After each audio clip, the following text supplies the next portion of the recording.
പാനിപ്പൂരി എങ്ങനെ ഉണ്ടാക്കാം നോക്കാം. പാനിപ്പൂരിയിലേക്കുള്ള മസാലയും കൊറിയാണ്ടർ മിൻറ്റ് വാട്ടറും പുളിയും സ്വീറ്റ് ആയിട്ടുള്ള വെള്ളവും എങ്ങനെ ഉണ്ടാക്കാം നോക്കാം. ആദ്യം പാനിപ്പൂരിയിലേക്കുള്ള മസാല തയ്യാറാക്കാം. ആദ്യം ബോയിൽ ചെയ്തിട്ടുള്ള 2 പൊട്ടാറ്റോ അതിൻ്റെ തൊലി കളഞ്ഞിട്ട് എടുത്തിട്ടുണ്ട്. നമുക്കിതിലേക്ക് ഇടാം. ഇനി നമുക്കിതിനെ നന്നായിട്ട് ഉടച്ചെടുക്കണം. സ്പൂൺ വെച്ച് ഇങ്ങനെ ഉടച്ചെടുത്തിട്ടുണ്ട്. ഇനി നമുക്കിതിലേക്ക് വേവിച്ച് വെച്ച ഇടാം. നമുക്കിതിലേക്ക് വേണമെങ്കിൽ ഗ്രീൻ പീസൊക്കെ ഉപയോഗിക്കാം. ഇപ്പോൾ ഞാനിവിടെ എടുത്തേക്കുന്നത് വൈറ്റ് കടലയാണ്. നമുക്ക് അരിഞ്ഞു വെച്ച ഒരു ഹാഫ് പോർഷൻ സവാള, കുറച്ച് മല്ലിച്ചപ്പ്, 1 teaspoon chat masala, teaspoon chilli powder, ഉപ്പ്. ഇതെല്ലാം ചേർന്ന് നമുക്ക് നന്നായിട്ട് മിക്സ് ചെയ്യാം. ഇപ്പോൾ നമ്മൾ നന്നായി മിക്സ് ചെയ്ത് വെച്ചിട്ടുണ്ട്. ഇനി നമുക്ക് മിൻറ്റ് കൊറിയാണ്ടർ വാട്ടർ ഉണ്ടാക്കാം. ഇനി നമുക്ക് പാനിപ്പൂരിയിലേക്കുള്ള മിൻറ്റ് കൊറിയാണ്ടർ വാട്ടർ ഉണ്ടാക്കാം. അതിന് നമുക്ക് ആദ്യം കുറച്ച് മിൻറ്റ് ഇടാം. പിന്നെ നമുക്ക് കുറച്ച് കൊറിയാണ്ടർ ഇടാം. എരിവിന് ആവശ്യമായ 2 മുളകും ഒരു ചെറിയ പീസ് ഇഞ്ചി ഇടാം. ആവശ്യമായ ഉപ്പ് ഇടാം. ഇനി ഒരു ഇത്തിരി വെള്ളം ഒഴിച്ച് ഇത് നന്നായി അരച്ചെടുക്കാം.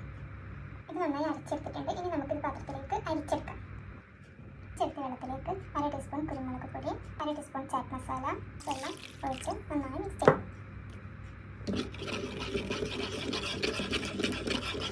പാനിപ്പൂരിയിലേക്കുള്ള കൊറിയാണ്ടർ വാട്ടർ റെഡി ആയിട്ടുണ്ട്. ഇനി നമുക്ക് ടർമറിക് സ്വീറ്റ് വാട്ടർ ഉണ്ടാക്കാം. നമുക്ക് പുളിങ്ങ സ്വീറ്റ് ആയിട്ടുള്ള വെള്ളം ഉണ്ടാക്കാം. അതിന് വേണ്ടിയിട്ട് പുളിങ്ങ ഒരു 1 അവറൊക്കെ പുളിങ്ങ വെള്ളത്തിലിട്ട് നന്നായി കുതിർത്തി വെച്ചതാണ്. ഇത് നമുക്കിനി മിക്സിയുടെ ജാറിലേക്കിട്ട് കുറച്ച് വെള്ളവും ചേർത്ത് നന്നായി അരച്ചെടുക്കാം. ഇത് നന്നായി അരച്ചെടുത്തിട്ട് നമുക്ക് വേണമെങ്കിൽ ഇത് അരക്കുന്ന സമയത്ത് ഇതിലേക്ക് കുറച്ച് ശർക്കര ആഡ് ചെയ്യാം. അല്ലെങ്കിൽ പിന്നെ പുളിങ്ങ നന്നായി അരച്ചതിന് ശേഷം നമ്മൾ അരിച്ചെടുത്തിട്ട് അതിൽ ശർക്കര അടിച്ചെടുത്ത് നന്നായിട്ട് ഇളക്കിയാൽ മതി. ഓക്കെ, അപ്പോൾ നമുക്കിതൊരു പാത്രത്തിലേക്ക് അരിച്ചെടുക്കാം. ഇതിലേക്ക് ആവശ്യത്തിന് ഉപ്പിടാം. ഇനി ഇതിലേക്ക് ഒരു 1/4 ടീസ്പൂൺ മുളകും പൊടി ഇട്ട് നന്നായി ഇളക്കാം.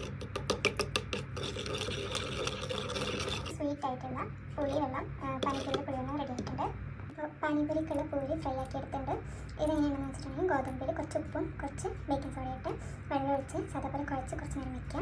എന്നിട്ട് ചപ്പാത്തി പരത്തുന്നതിനേക്കാൾ ചെറിയ വട്ടത്തിലാക്കിയിട്ട് പരത്തി നല്ല ചൂടുള്ള എണ്ണയിലിട്ട് പൊരിച്ചെടുത്താൽ നമുക്ക് പൂരി കിട്ടും. ഇനി ഈ പൂരിയിലേക്ക് നമ്മൾ ഉണ്ടാക്കി വെച്ചാൽ ഈ മസാല ചേർത്തിക്കാം. എല്ലാത്തിനും ഫില്ല് ചെയ്തിട്ടുണ്ട്. പൊട്ടാറ്റോ നമ്മൾ ആദ്യം ഉണ്ടാക്കിയ മസാല, പൊട്ടാറ്റോ, വൈറ്റ് കടലും ഒക്കെ വെച്ചിട്ടുള്ള മസാല.